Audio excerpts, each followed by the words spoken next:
Time for one of my favourite segments, a deep dive into all the royal news. And what a week it's been. Princess Catherine's uncle, Gary Goldsmith, has been speaking out since he entered the Big Brother house, and he wants Harry and Meghan to have their titles removed. Well, he's obviously not the only one. But joining us now from London is royal commentator Josh Rom. Josh, great to speak to you again. I can't get over this Gary Goldsmith news. He's just speaking out about the royal family. What has he said so far? How much more is he going to say? I mean, to be honest, I don't think anyone can quite get over what Gary Goldsmith has been saying in the Big Brother house.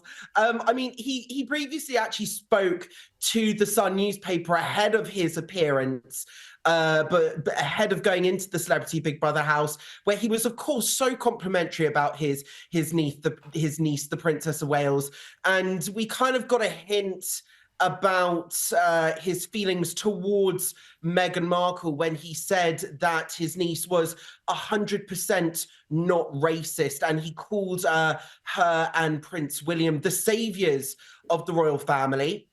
However, on tonight's edition of Celebrity Big Brother, I mean, he spilt the tea. He threw it all out on the table. He accused Meghan of rewriting history, of creating drama that wasn't even there in the first place. He said that Prince Harry was very comfortable originally around Prince William and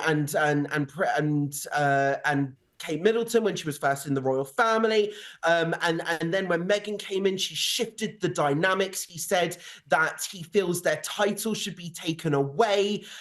He was also pressed on the whereabouts by multiple people, from TV presenter Fern Britton and also Love Island reality star Ekin Su, who also recently appeared on the US edition of The Traitors. And when pressed on Kate's whereabouts, he said that he's not going to reveal what condition she has. It's up to her if she wants to reveal it. She has the platforms to do so. But he did say that he likes how she's putting family first. So we're getting a real insight here into potentially the way that Princess Catherine operates. He said previously that she's hard to get hold of the best of times, but this information, I think, should be taken at least with a slight pinch of salt, because yes, he is the uncle of Princess Catherine. He is the brother of Carol Middleton, Princess Catherine's mother. However, he is the self-confessed bunkle, the bad uncle, living up to every single stereotype of the embarrassing uncle that there is. So I think everything that he says maybe should be taken with a slight pinch of salt. Yeah, what a guest to have in the Big Brother house. But how is it really being received? Because I'm sure a lot of what he's saying really resonates with people in the UK, people right around the world. But then I think there are others that feel that it could be quite distasteful that he's there potentially using the ties he has to Princess Catherine to have a platform. Yeah, absolutely. And this is the guy that is apparently going into the house to say, I don't actually want to be famous. I just want to get rid of the misconceptions about me that have been going on in the press. Yeah, I kid you not, Gabriella. He literally said in his entrance VT on the program, hi, my name is Gary Goldsmith. I am the uncle of Princess Catherine. And then he straight away, I kid you not, within the first 3 seconds, went on to reveal a royal story about how they're normal people and how he first met Prince William when he was making tea. I kid you not, it was that quick. So I think Gary himself is coming across like, oh, he is just there to spill the tea. He's building the platform. You know, of course, there are going to be doubts whether Carol Middleton and Princess Catherine are going to even be watching this. We know for sure that this is definitely not what Princess Catherine needs right now. She needs to focus on her recovery. She needs to focus from healing from that very serious abdominal operation with that undisclosed condition, whatever it may be. But what I think he's saying about Prince Harry and Meghan Markle is really resonating, because he's saying it, okay, yes, he knows Princess Catherine, and it might not be maybe the best coming from someone from her camp, so to speak, or close relative of her. But what he's saying does have some resonations amongst the public. He is just saying what the public is thinking, or at least what a lot of the public's thinking. And it just goes back to that point. Fair enough. You want to slate the royal family in a Netflix documentary. You want to go out and make your own content and do all the commercial stuff while slagging off the brand and live your truth. Okay, fine. But then why do you go to this event, that event, that event, that event, being introduced as the Duke and Duchess of Sussex, and then fighting for Prince and Princess titles for your children? That it's hypocritical. It's totally hypocritical. Look, watch this space. Gary Goldsmith is going to come out. My prediction is going to come out with a lot more lines that people will be resonating, because I think he's certainly not the only one that thinks that Harry and Meghan should be stripped of their royal titles. But look, moving on, you mentioned that Princess Catherine really needs to focus on her recovery. There has been some miscommunication this week over the Princess of Wales' next public engagement after her recovery. The British Army has reportedly removed a claim from its website stating that Princess Catherine would be attending Trooping the Colour in June. What exactly happened here? Yes, so the Ministry of Defence basically said that Princess Catherine will have a public engagement. She will be attending an event relating to the Trooping of the Colour on the 8th of June. However, it's very well known that the royal diaries, the diaries of official engagements from the royal family, are released and confirmed by the palace. And the palace did not confirm this event. The palace still to this day has not confirmed this event. Kensington Palace did not confirm her attendance at the Trooping of the Colour at the 8th of June. So the Ministry of Defence here jumped the gun, essentially. No pun actually intended there, I beg your pardon. But the Ministry of Defence basically said that she was attending this event, and now they've been forced to backtrack because the palace has actually refused to confirm whether she will be at this event. We do know that royal diaries are usually released up to 8 weeks in advance, so there is still a little bit of time till we see the palace confirm any proper engagements or official engagements from their end with the princess as she continues to recover at home. Saying that, there is a lot of speculation around the Princess of Wales at the moment.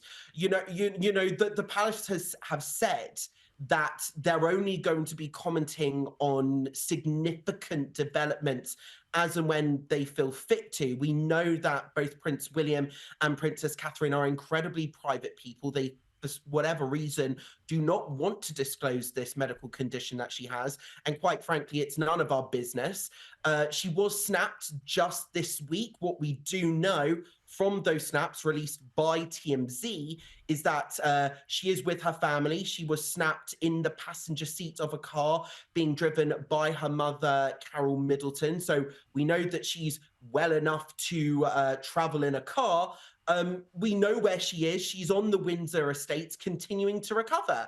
And these photos are really interesting because they reveal so much, because they effectively quash all of these outrageous and wild conspiracy theories that we've seen on the internet. Bearing in mind as well, the Prince William spokesperson actually said that Prince William himself is focused on his work right now and not on social media. They actually felt the need to comment on this completely wild speculation. But these photos, I think, will actually backhandedly do a favor for the palace, because even though one could argue it might potentially be an invasion of the princess's privacy, what it does, it kind of eliminates any and all speculation where Kate is. We know that she is continuing to recover on the Windsor estate. She is spending time with her family. She's well enough to sit upright in a car seat. However, nothing else has been revealed from these photos whatsoever. So one, it doesn't reveal anything, but it eliminates that vacuum of speculation that has been building around the princess since the announcement of that serious abdominal operation.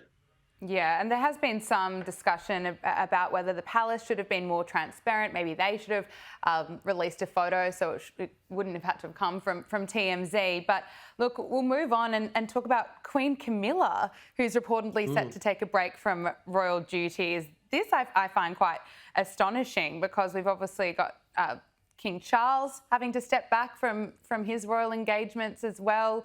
Princess Catherine is recovering. Why is the Queen stepping back at this time?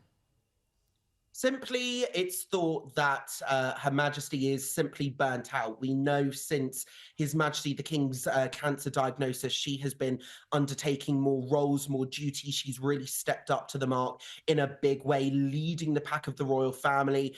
It's basically the King has given her his express permission, and not only that, it's thought behind the scenes that he actually insisted that she takes a break.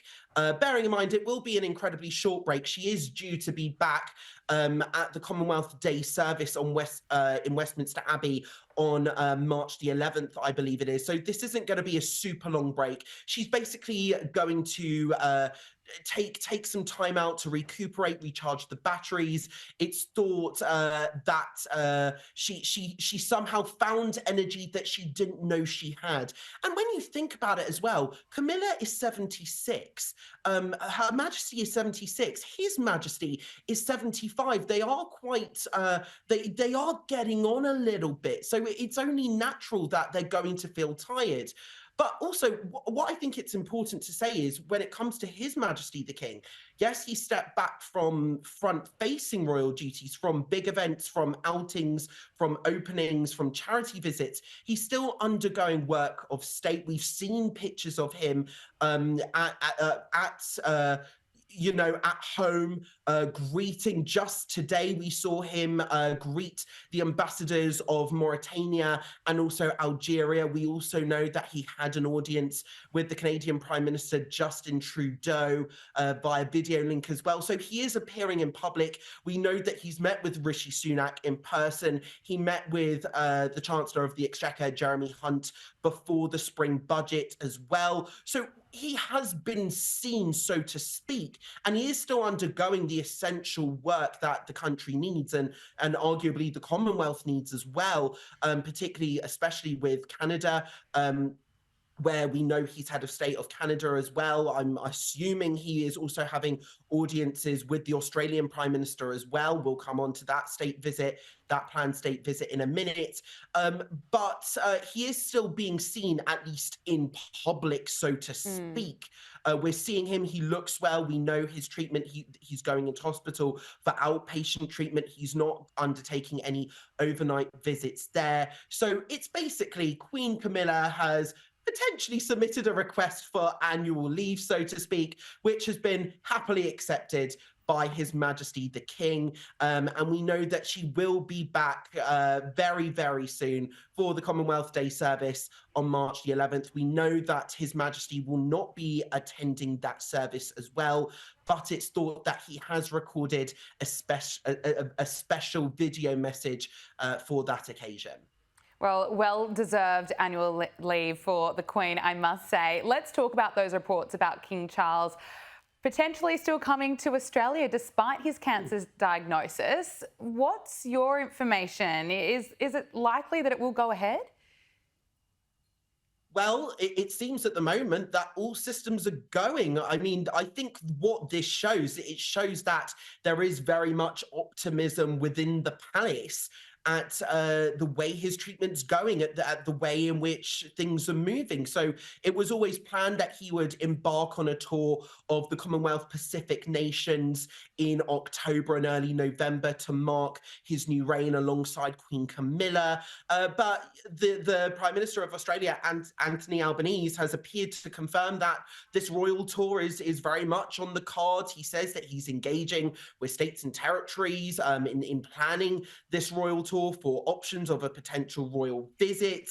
A government spokesperson said just in January, that the Prime Minister enjoys a warm relationship with the King and looks forward to welcoming His Majesty in Australia later this year, also emphasising the warm and compassionate relationships that His Majesty enjoys with Australia, how His Majesty has been there to support Australia through some of its toughest moments, through some of her toughest moments, and that Australia, of course, wishes His Majesty well. So it appears that this royal tour might be on the cards. We know that Prince William wanted to go for the major sporting event, but wasn't able to do so due to royal protocol because His Majesty hadn't visited Australia yet.